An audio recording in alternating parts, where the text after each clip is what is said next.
പ്രവാസ ലോകത്തു നിന്നുള്ള വാർത്തകളിലേക്ക്.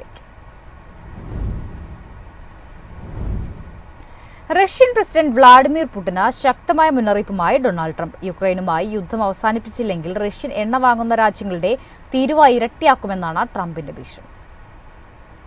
ഉക്രൈൻ യുദ്ധം അവസാനിപ്പിക്കുന്നതിന് തടസ്സം നിന്നാൽ റഷ്യൻ എണ്ണ വാങ്ങുന്ന രാജ്യങ്ങൾക്ക് 50% വരെ അധിക തീരുവ ചുമത്തുമെന്നാണ് ട്രംപിന്റെ ഭീഷണി. ഉക്രൈൻ പ്രസിഡന്റ് വ്ളാഡിമിർ സെലൻസ്കിയുടെ നേതൃത്വത്തെ ചോദ്യം ചെയ്യുന്ന പുടിന്റെ നടപടി ശരിയല്ലെന്നും ട്രംപ് കുറ്റപ്പെടുത്തി. ഉക്രൈനിലെ രക്തച്ചൊരിച്ചിൽ തടയുന്നതിൽ റഷ്യയുമായി തനിക്ക് ഒരു കരാറിലെത്താൻ കഴിയുന്നില്ലെങ്കിൽ അത് റഷ്യയുടെ തെറ്റാണെന്ന് ട്രംപ് പറഞ്ഞു. അങ്ങനെ വന്നാൽ റഷ്യയിൽ നിന്ന് എണ്ണ വാങ്ങുന്ന എല്ലാ രാജ്യങ്ങൾക്കും ഇരട്ടി നികുതി ചുമത്തുമെന്നും അദ്ദേഹം പറഞ്ഞു. പുടിൻ ശരിയായ നിലപാടെടുത്താൽ തുടർ ചർച്ചകൾ നടത്തുമെന്നും ട്രംപ് വ്യക്തമാക്കി. ആണവ പദ്ധതികൾ സംബന്ധിച്ച് അമേരിക്കയുമായി കരാറിലെത്തിയില്ലെങ്കിൽ ഇറാനിൽ ബോംബാക്രമണം നടത്തുമെന്നും ഇരട്ട തീരുവ ഏർപ്പെടുത്തുമെന്നുമാണ് ട്രംപിന്റെ മറ്റൊരു ഭീഷണി. News desk MyFin TV. UAE-യിൽ പുതിയ ഇന്ധനവില പ്രഖ്യാപിച്ചു. പെട്രോൾ ഡീസൽ നിരക്ക് കുറയും. രാജ്യത്തെ ഇന്ധനവില നിർണയ സമിതിയാണ് പെട്രോൾ ഡീസൽ വില പ്രഖ്യാപിച്ചത്. പുതിയ വില അർദ്ധരാത്രി മുതൽ പ്രാബല്യത്തിൽ വരും. സൂപ്പർ 98 പെട്രോൾ ലിറ്ററിന് 2.57 ദിർഹമാണ് പുതിയ വില. മാർച്ചിൽ ഇത് 2.73 ദിർഹമായിരുന്നു. സ്പെഷ്യൽ 95 പെട്രോൾ ലിറ്ററിന് 2.46 ദിർഹമാണ് ഏപ്രിൽ മാസത്തിലെ നിരക്ക്. E+ കാറ്റഗറിയുള്ള പെട്രോൾ ലിറ്ററിന് 2.38 ദിർഹമാണ് പുതിയ നിരക്ക്.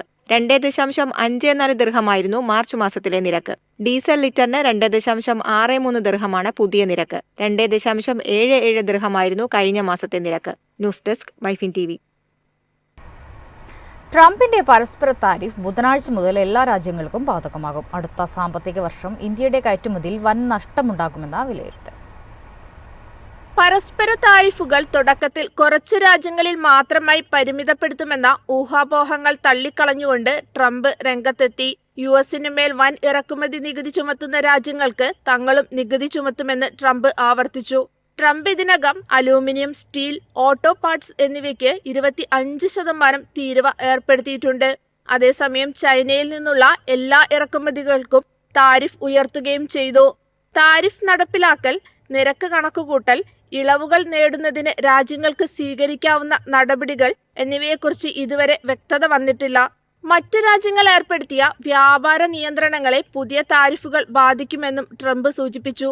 മാധ്യമ റിപ്പോർട്ടുകൾ പ്രകാരം ഇന്ത്യയുൾപ്പെടെ ആഗോളതലത്തിൽ ഒരു വ്യാപാര യുദ്ധമുണ്ടാകാമെന്ന ആശങ്കകൾ വിപണികളെ ബാധിക്കുന്നു. ട്രംപിന്റെ ഉയർന്ന താരിഫുകൾ ഇന്ത്യയുൾപ്പെടെയുള്ള ചില ഏഷ്യ പസഫിക് സമ്പദ് വ്യവസ്ഥകൾക്ക് വലിയ ഭീഷണി ഉയർത്തുമെന്ന് റേറ്റിംഗ് ഏജൻസിയായ S&P ഗ്ലോബൽ റേറ്റിംഗ് അടുത്തിടെ മുന്നറിയിപ്പ് നൽകിയിരുന്നു.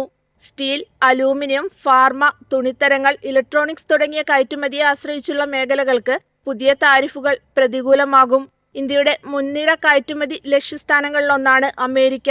പുതിയ നടപടികൾ നിരവധി വലിയ സ്ഥാപനങ്ങളുടെ വരുമാനത്തെ ബാധിച്ചേക്കാം.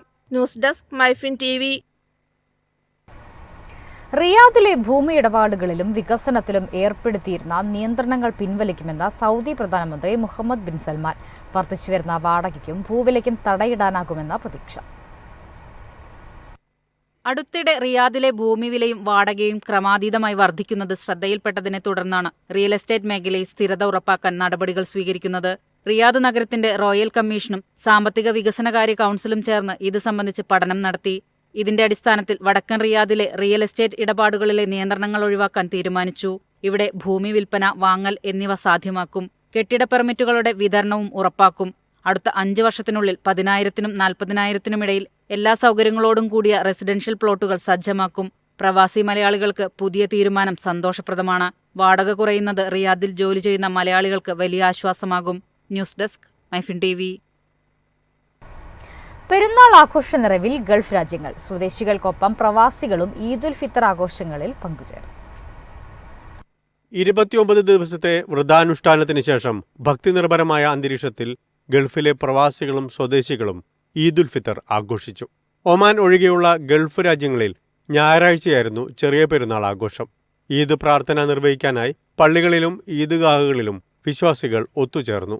പരസ്പരം ഹസ്തദാനം ചെയ്തും കെട്ടിപ്പിടിച്ചും ചുംബനങ്ങൾ കൈമാറിയും അവർ സന്തോഷം പങ്കുവച്ചു. പരസ്പരം ഈദ് ആശംസകൾ കൈമാറി. ആഘോഷത്തിന്റെ ഭാഗമായി എല്ലാ GCC രാജ്യങ്ങളിലും വൈവിധ്യമാർന്ന കലാ സാംസ്കാരിക സംഗീത പരിപാടികൾ അധികൃതർ ഒരുക്കിയിരുന്നു. 5 മുതൽ 9 ദിവസം വരെ നീളുന്ന ഈദ് അവധിയും ഗൾഫ് രാജ്യങ്ങൾ പ്രഖ്യാപിച്ചിട്ടുണ്ട്. ലോകത്തിലെ ഏറ്റവും വലിയ ഈദ് നമസ്കാരങ്ങൾ നടന്ന മക്കയിലും മദീനയിലുമായി 30 ലക്ഷത്തോളം വിശ്വാസികളാണ് പ്രാർത്ഥനയ്ക്കായി ഒത്തുചേർന്നത്. ഈദുൽ ഫിത്തർ ആഘോഷവേളയിൽ രാജ്യത്തെ പ്രവാസികൾ ഉൾപ്പെടെയുള്ള സമൂഹങ്ങൾക്ക് ഗൾഫ് ഭരണാധികാരികൾ ആശംസകൾ നേർന്നു. News desk MyFin TV. യുഎസിൽ 300ഓളം വിദ്യാർത്ഥികളുടെ വിസ റദ്ദാക്കി. ഇന്ത്യക്കാരടക്കം നിരവധി വിദേശ വിദ്യാർത്ഥികൾ ആശങ്കയിൽ. ക്യാമ്പസ് പ്രക്ഷോഭത്തിൽ പങ്കെടുത്ത വിദ്യാർത്ഥികൾക്ക് പുറമെ സോഷ്യൽ മീഡിയയിൽ ദേശവിരുദ്ധ പോസ്റ്റുകൾ പങ്കിടുകയോ ലൈക്ക് ചെയ്യുകയോ ചെയ്തവർക്ക് പോലും വിസ റദ്ദാക്കിയ ഇമെയിൽ സന്ദേശങ്ങൾ ലഭിച്ചിട്ടുണ്ടെന്നാണ് സൂചന. 300ഓളം വിദ്യാർത്ഥികളുടെ വിസയാണ് റദ്ദാക്കിയത്. കൂടുതൽ വിദ്യാർത്ഥികളുടെ വിസ വരും ദിവസങ്ങളിൽ റദ്ദാക്കുമെന്ന് US secretary of state Marco Rubio അറിയിച്ചു. വിസ റദ്ദാക്കലിന്റെ യഥാർത്ഥ കാരണം മാർക്കോ റൂബിയോ വ്യക്തമാക്കിയിട്ടില്ല. News desk MyFin TV.